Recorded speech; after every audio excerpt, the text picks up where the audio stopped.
Bill is the owner of W.R. Clouse and Associates. Good afternoon, Bill. Good afternoon. How are you? Fine. I don't know too much about you other than you were highly recommended by Duffy Gilligan. You and I could argue the merits of that. And I'm a huge fan. Oh, I am too. I say that very facetiously, of course. Well, yeah, you have to. If your listeners have never met Duffy Gilligan, they would really be doing themselves a service by some way arranging a meeting with him. You're absolutely right on that. He really is. And as a matter of fact, I have and I'll give you at the end of this, I have a website or a site on the internet you can go and actually download the interview I did with him. Super. Which is absolutely hilarious. Have you fallen off the floor?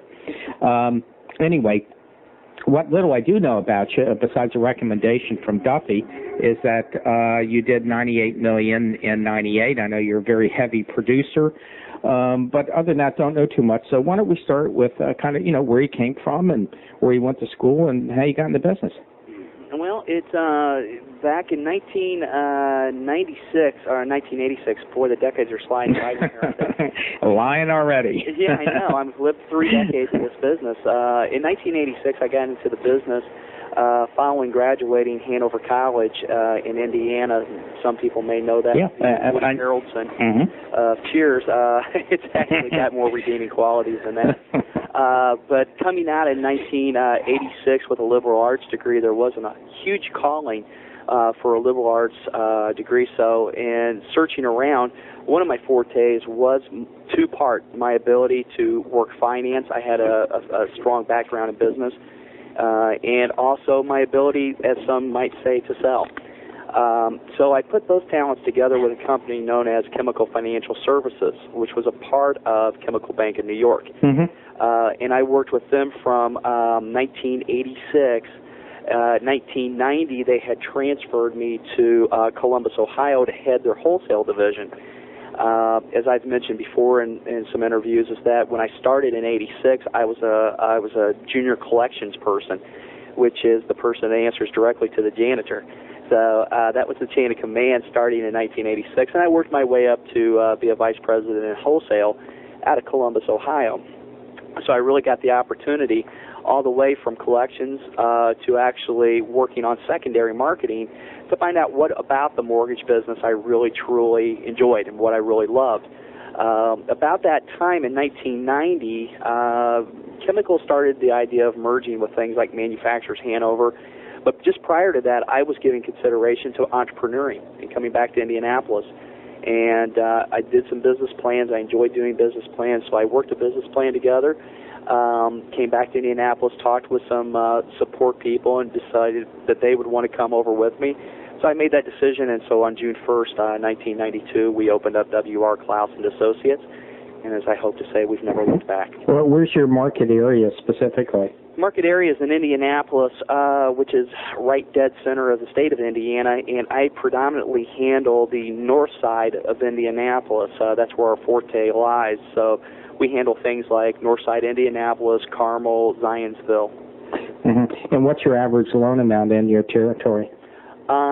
Just generally. My personal standpoint, it hovers in and out right around $180,000. I see. So it's a kind of an upper middle class area then. Oh yeah. Well, yeah. As far as Indiana's concerned, the Carmel, Zionsville, Northside Indianapolis is very affluent. It's just yeah, you're right. I get a nice mixture. For example, the month closing July, I was just taking a look at those numbers. I had 2 loans in there that closed in the 700,000s, but then again, I probably had 3 or 4 that closed in the 80,000 range. But keep in mind also, I only handle conventional lending. I don't do FHA.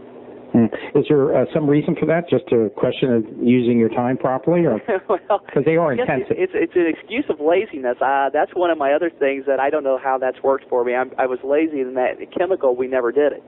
It wasn't available at Chemical, so I never learned it in those early years.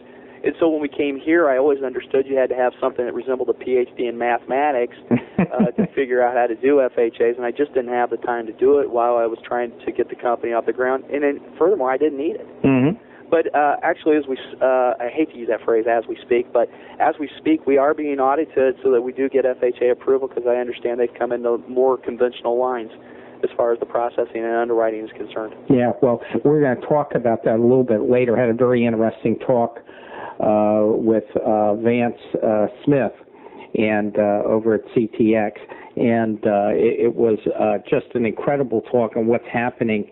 Vern Smith, and what's happening in the industry from a technical standpoint. As you know, or may have read, eOriginal just did the first totally electronic loan a couple of weeks ago in Florida, and it was done in right after the Clinton, a couple of weeks after Clinton had signed the electronic signatures bill. Yeah. And the whole deal was put together in 3 hours, and it was already been placed into a security in the secondary market in 5 hours. So there is some future what's going on there, and we'll talk about that later. But pretty breakneck speed anymore, isn't it? Yeah, right, absolutely.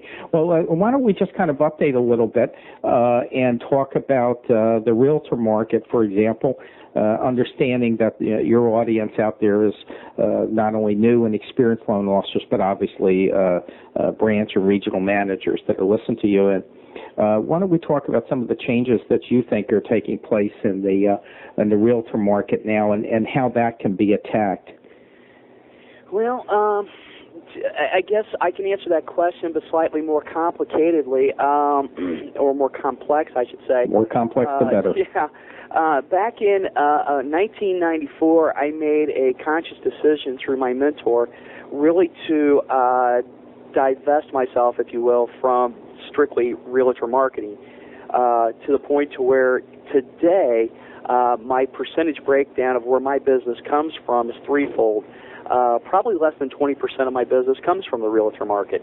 The remaining 80% is probably fairly evenly spread, but leaning more towards existing client base of people that I've done loans for in the past, with the remaining balance really coming from what I call an affinity market of financial planners, CPAs, and estate planners. Well, that's great. I'll just flip out of realtors real quick. As Everett Dirksen once said, someone questioned him on why he changed his vote for the Civil Rights Amendment, and he said because I reserve the right to change my decision anytime I want, and that was the only explanation that he ever gave to anybody on something. But to go, John, into your question specifically, what my recognition is as far as real estate or realtor market in particular, again, in that 94 timeline, I made the decision also, again, very consciously, that I wanted to move more and more and more away from being subservient to the real estate agent and more towards a partnering relationship with the realtor. In doing that, probably in 1994, and again, I'm working with very broad strokes as far as the numbers here, but I was probably working prior to 94 with an average of about 25 to 30 real estate agents. And in 94, I was probably doing a personal production in the neighborhood of probably about $25 to $30 million a year on an average. I was running myself ragged. I was putting upwards of 60 hours a week into the business. And while that was tremendous amounts of financial reward compared to where I had come from, at Chemical, I found myself at the end of the day saying there's got to be more to it. And therefore, going deeper with my mentor and reading his writings and talking to him personally, it came to a fact that if we're going to do anything moving forward, is we're going to have to change the paradigm of the subserviency to a real estate agent and more towards trying to create a partnership with realtors. So in doing that, today I can tell you, because I can look at a list right here, I work with 9 realtors. That's it. And those are realtors that we ongoingly do quarterly maintenance meetings with. And surprisingly, they come to my office more so than I go to theirs. Back in 94, I probably put 50,000 miles a year on my car. Today, I can lease and do with the 12,000 they give you a year, because it's not a matter of me going out into the population. It's more the population now coming to me. But to answer again specifically your question, I still think I could be doing what I was doing in 94 and still be doing it the way that I was doing it in 94. Which was? Which was being subservient to those agents. As they call, they want rates or they want updates, they want status. They want me in on the weekends, they want me in late on the evenings. that's not consistent with the values I carry. Right, exactly. And yet it's interesting that you do acknowledge that for those listeners out there, that if you want to work the realtor business, you better be prepared to do it the right way. Mm-hmm. And that is being out there in front of them and answering your phone immediately and doing all the things that we know should be done.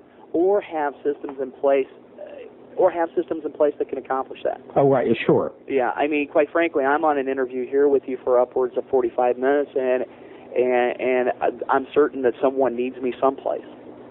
But right now, I'm in an application. Mm-hmm. So right now, I have systems in place. I have two assistants that pretty much, if it gets to me at some stage,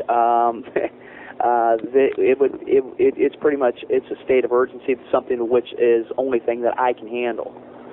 For the listeners out there, I guess, again, going into what my opinion is if you're going to deal specifically in the real estate market, then you really have to start at kind of the ground zero thinking of saying, how do I want my business to work for me? Do I really want to be out there and dropping off rate sheets and really being positioned solely on pricing and products, or do I really want to work with someone right now that is interested in my being able to help their career and their being able to help my career equally, i.e., are we going to become partners? Mm-hmm. Sure, and I understand that. Why don't we switch over to an area that you do work and affinity groups, and I always find that very interesting. First off, because I would say maybe only a fourth of the people I interview concentrate on affinity groups, maybe fewer than that solely on a particular aspect. I just finished up a wonderful interview with a woman out in Utah, Salt Lake City, who has made an incredible, it does about $100 million a year, and she does it solely working with attorneys.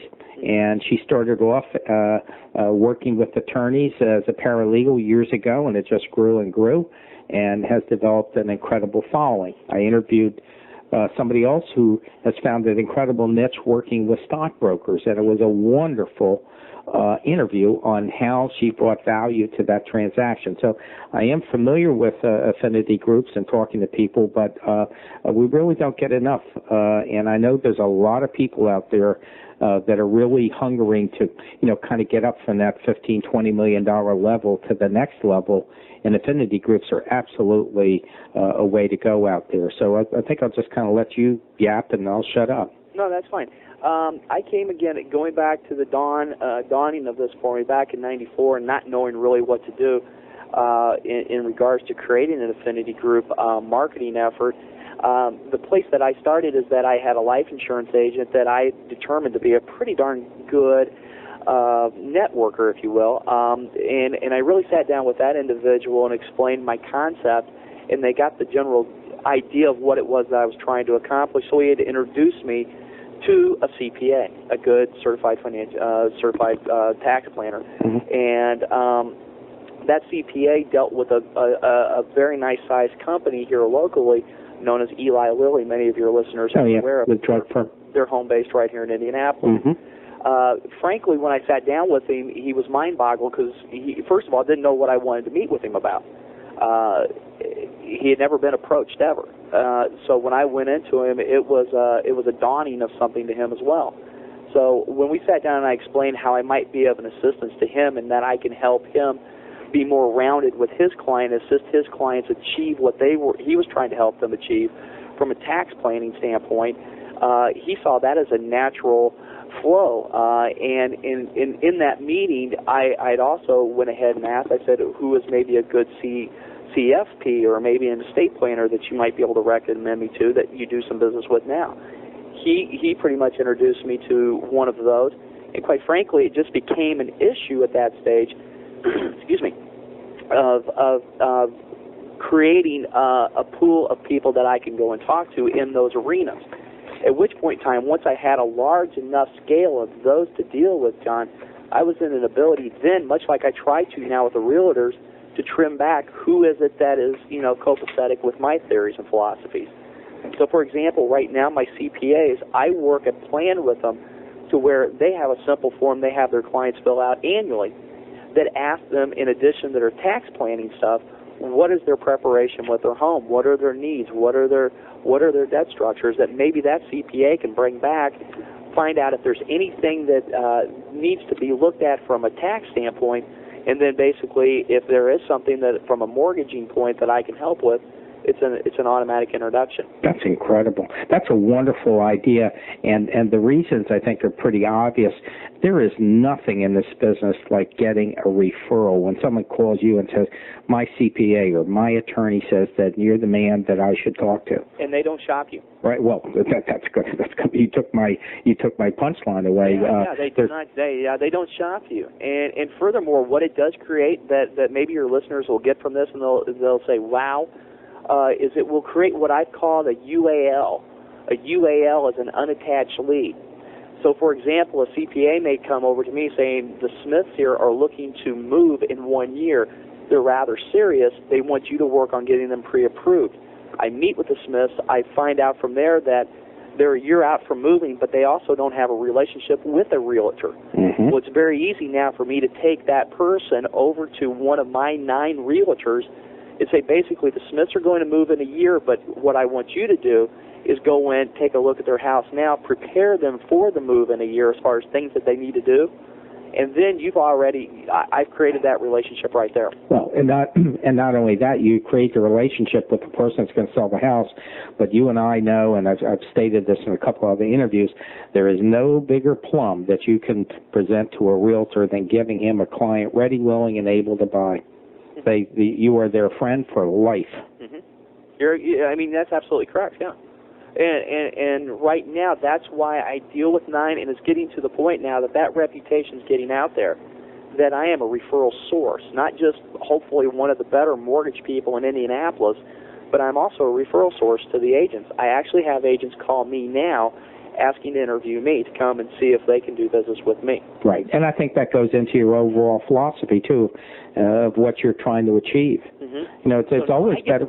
I get to pick as well as they get to exactly. mutually pick who we want to do business with. We all assume, and we all know the first 3 letters of assume, but, we all assume when we're working with realtors that the realtor is the one that's 100% in charge. But the fact of the matter is your better originators know full well that the value is in creating the partnership, which is what you're talking about.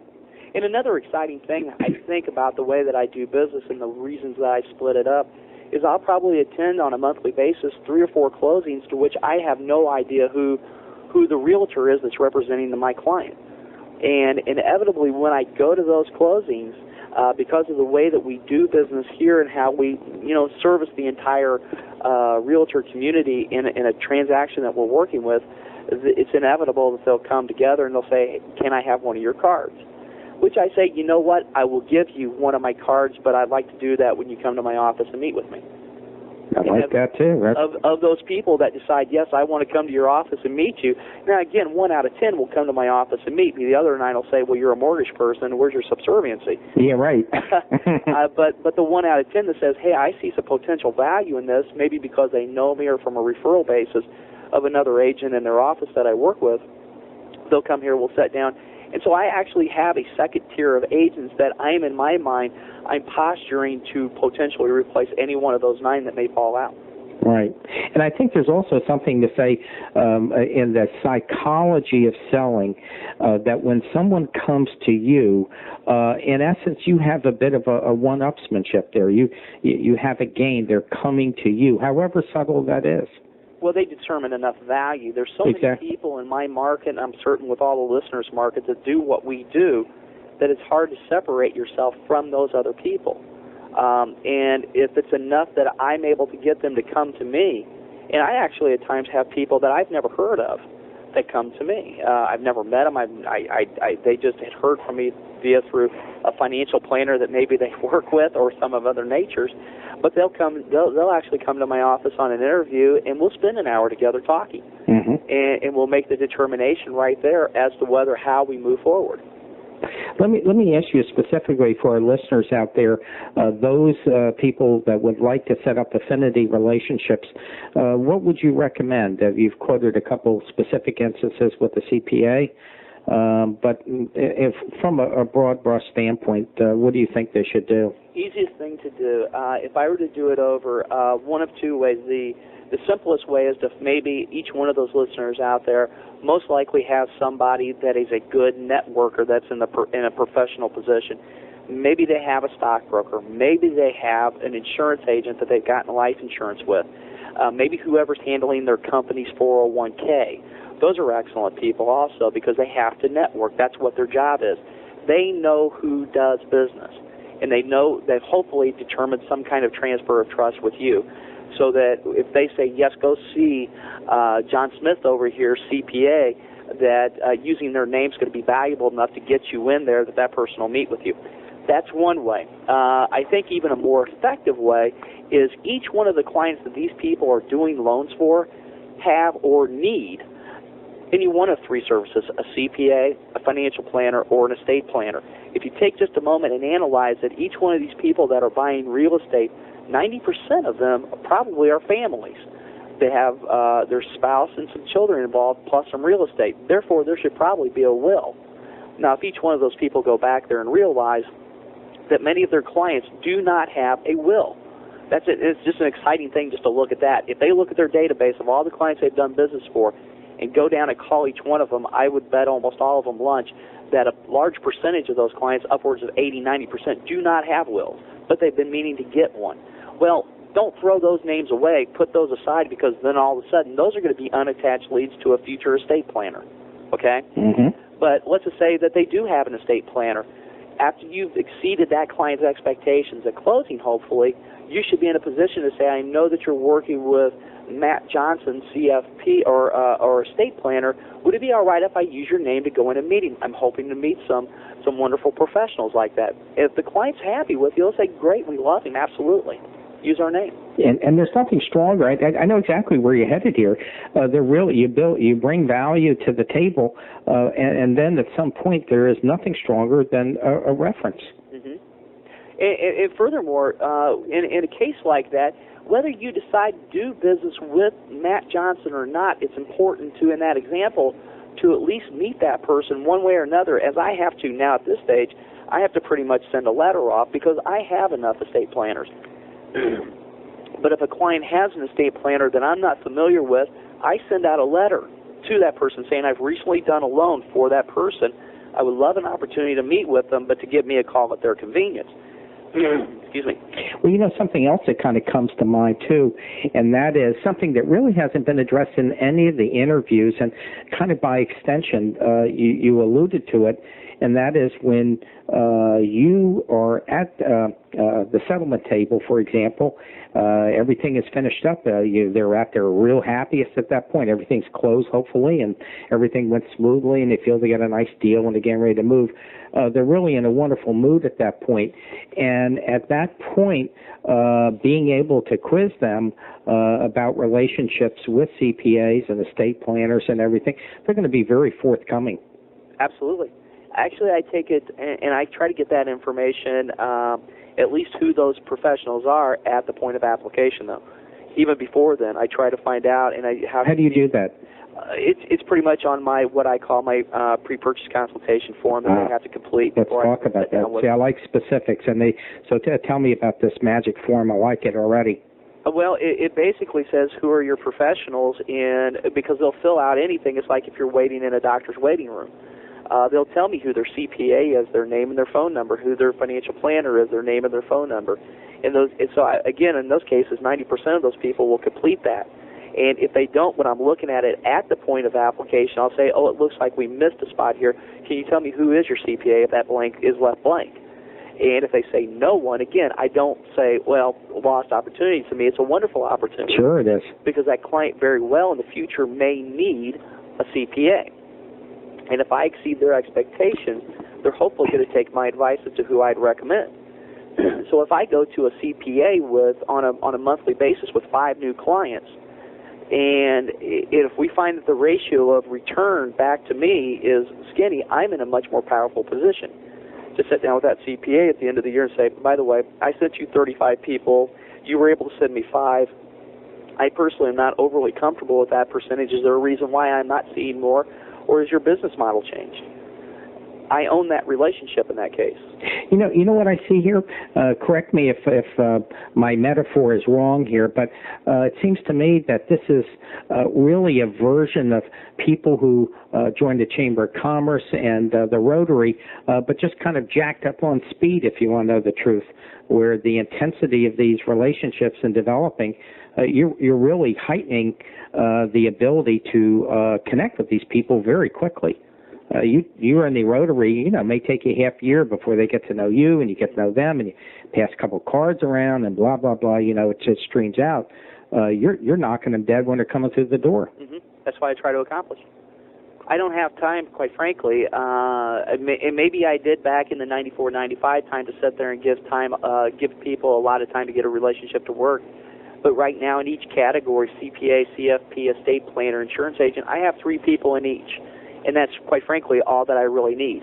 It's just a matter of keeping those 3 people in each one of those areas fine-tuned to where are we working together? Are we maintaining one another's accounts appropriately? Are we moving forward together? Do we have the same vision together? If that changes, I own that relationship because guess what? There's nobody else in my industry or my market out here that is out there seeing CPAs, that is seeing CFPs. And much like I'm doing with the realtor, I always try to have 2 or 3 in what I call the bullpen that are warming up, getting ready to move into that slot as soon as that one's erased. Yeah. I had an interesting interview it's been a while back now, with someone who's an originator out in San Francisco, does the high price spread, and he's really good at it. And his expertise is in the fact that he has a unique ability because of his professional background in college and in graduate school to handle self-employed people. He really is a wizard at it, and when you listen to this guy talk, it's quite an amazing thing. And that's what he has done. He has proffered his experience to CPAs and financial planners, and they feel very comfortable referring people that are heavy-duty, looking for large loans, but they're self-employed and have very complex tax situations. I have an interesting friend out in the Los Angeles area by the name of Mark Klein, and he deals mainly with sports agents. Yeah, as a matter of fact, I have them on my list to give a call. Yeah, there's some complexity right there when you're dealing with athletes and their complexity of their transactions. So yeah, they're and that obviously could prove beneficial of those people. So it's just a different way of looking at the pie. If you've got listeners out there that are really saying, you know what, John, I'm having some real struggles moving from the 10, 15, $20 million range, and I really want to enter the 30, 40, 50. And then in time up into other areas, there's a multitude of ways to do it. The one area that I found that really added fuel to the rocket was moving into finding a circle of life, if you will. I'm able to give these affinities referrals. They're able to give me referrals. I'm not as torn up over the subservience in the relationship because if we choose to go different directions, I have plenty of people and I'm not running into competition. If I go into a realtor's office and sit down with a brand new realtor, most likely they've had a relationship or have a relationship with another mortgage person that I have to try to overcome.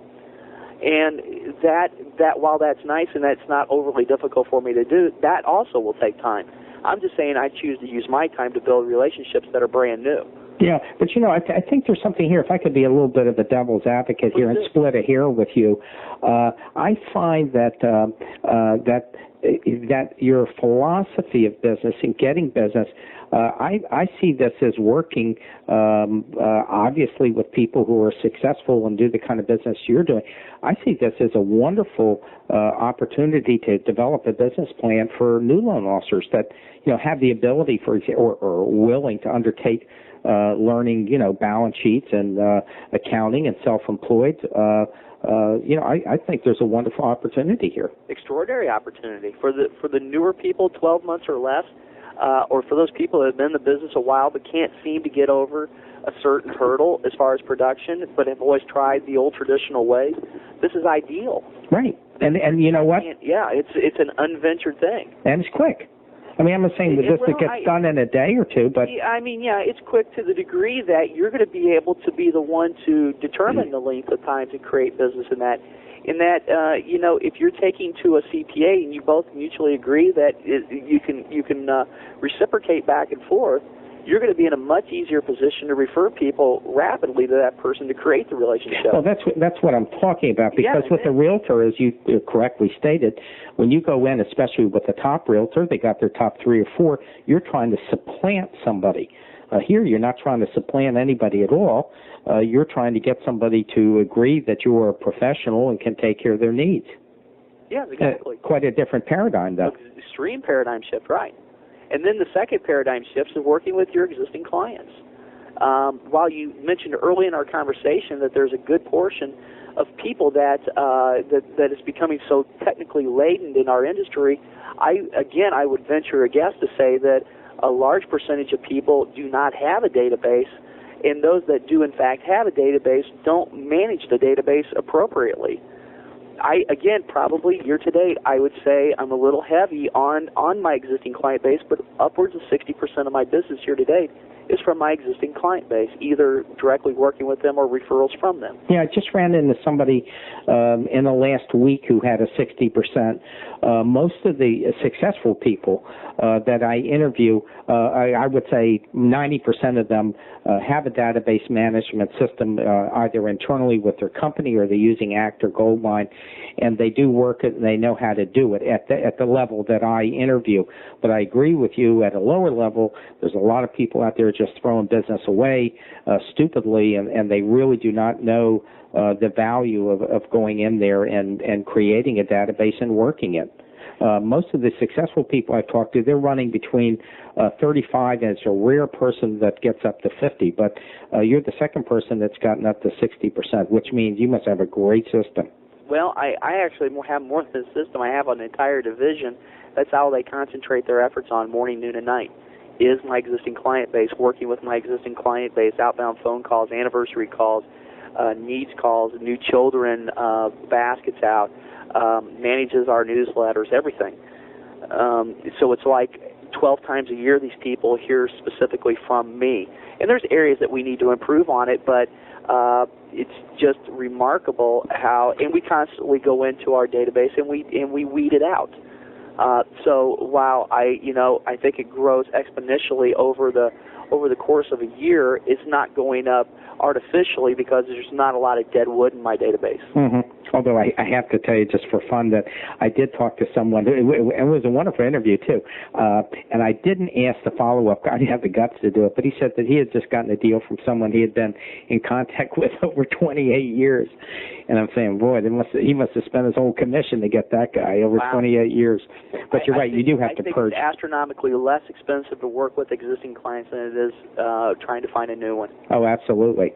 What kind of data? 28 years worth of work, that's a little to be left desired. Oh, yeah. Oh, of course. Let me ask you, what database do you use? We designed one called Access. So it's a derivative of ACT, and it just has unlimited fields. And again, I am not. But you're not talking about the Microsoft Access. Yes, I think so. Oh, you are? Okay. Yeah, that can do everything but take you to Mars. I mean, that's exactly. And I, for one, haven't the slightest idea how to work it. I mean, I can work it. I can pull stuff up on the database. I can run queries, but I mean, as far as structuring it, I have no idea. Yeah, Access is much more difficult to work with than ACT. On the other hand, Access is like kind of the ultimate tool. You know, it doesn't get any better, but you really have to know what you're doing because essentially you're starting from scratch when you're dealing with Access. That's pure delegation as far as knowing what we're doing. Yeah, well, you're the first one I've ever talked to who used Access, so it is very difficult to deal with. On the other hand, if you have people that can do it, it really is the ultimate. And furthermore, it was set up by a brain surgeon, quite honestly. So. Oh, is that right? True story, yeah. Well, let me ask you, when it comes time to work these customers, you mentioned, you say I send them stuff at least 12 times a year. What are some of the things that you do specifically? You're going to, I should rephrase that as I communicate with them one form or another 12 times a year. They will get 4 newsletters, a quarterly newsletter. Okay. Do you prepare it, or do you get it from a source? Actually, I do prepare it in-house here because it gives me a little bit more, and my sales team, a little bit more personal touch to it. And I know it would be less expensive and a better use of time to hire that out. But frankly, I just like it that way, and I have never changed. What kind of category? I was just going to ask what kind of categories do you have in your newsletter? Some people. I will. It's a trifold that opens up, and then basically I or one of my other salespeople will have an introductory on the front with our photo, just talking about whatever's on our mind at the time to talk about. We will open up, and we will have always will have a letter from an affinity person, to where one of our affinity people could come in and they could comment on life insurance or saving for kids' colleges or how to buy and sell stocks and things like that. Then we'll go into some tips of the day, and then we have a message board in there as to maybe some changes that have taken place in our company or some new additions that we've added on, and some information on that. And then finally we'll probably put 4 or 5 free of charge business cards from clients that we've done work with. From anything, I have a lady that delivers flowers. I have another lady that makes gift baskets. So we'll put their cards in there saying that, these are existing clients and our our clients. Feel free to use them. That's great. Yeah. Really wonderful. It tries to tie in so 4 of those will go out a year. It's expensive again. The details on that, I really didn't come prepared for numbers. That's fine. You will get upwards of 3 phone calls a year, which will consist of either an anniversary phone call, a rate phone call, basically, where we call and say, hey, we're just taking a look, want you to know in today's market for your $200,000 mortgage, you're currently on a 30-year fixed at 7 1/8, and I just wanted you to rest assured that you're fine with that. That's great compared to the markets. If you have any other needs or things that need to be consolidated, might I refer you to someone that can help do that? And actually, I don't do equity loans either. I hire that out to my high-end clients, to a private banker. That bank sends me their mortgages. They better. So actually, I have a private bank here in town that actually sends me probably about $400,000 deals a month. You know what's interesting? I just finished talking to somebody who works down south someplace, and they have in some of the more rural areas, a little bit harder in urban areas, they have developed an important source of business by identifying small banks that really have no interest in M loans and don't even know how to do them that well. Yeah. They're doing car loans or acquisition or lot loans. Now, this group, all they do are they are basically structured solely to be a private bank, people that deal with the affluent markets. And the people that head this up, were bigwigs with other major banks that are private bankers. They're not mortgage people. They try to do mortgages. They can do mortgages. They're just not very good at mortgages. Exactly. So they said, I'd much rather send them to you because that's all you do. You do them quickly, and people tend to love you. Plus, I feed them, much like I do my affinity people, ongoingly with stuff that they want. Well, exactly. We're both winning. That's what this is all about, and that has to be the lesson of this interview out there in the world of people who are listening to it, because it is developing. You know how we talk about developing relationships with realtors, and it's a relationship business, and it is, and it's the only theme that runs through every interview that I ever do is relationships. But what you're talking about is nothing more than the same type of relationship, just done a different way with different groups. Mm-hmm. It's a paradigm shift. Yeah, right, absolutely. Well, look, I think I kind of like to end the interview on this high point.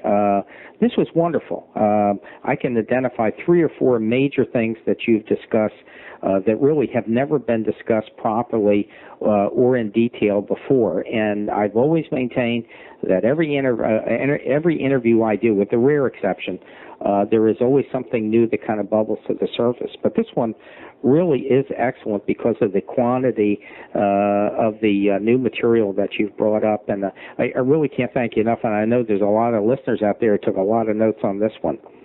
Anyway, thank you so much. It was nice talking to you, Bill. It was my pleasure, John. Okay.